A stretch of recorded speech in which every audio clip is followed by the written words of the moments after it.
अनि त्यसपछि त्यहाँ हालेर नुनसुन मजाले हाल्नु होला। त्यसपछि मसला छ अनि त्यसपछि हाम्रो मोमोको मसला हाल्नु पर्यो, त्यो पनि हाल्नु होला।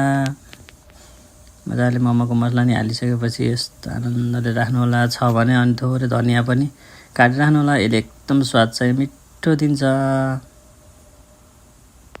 यति मसिनो बनाएर काटेर ट्याक्क मजाले राख्नु होला। एकदम मिठो बास्ना आउँछ है यसले चाहिँ राखेर मजाले। त्यसपछि अनि त्यसपछि मजाले अब त्यसो सबै हालिसकेपछि चलाउनु होला मजाले।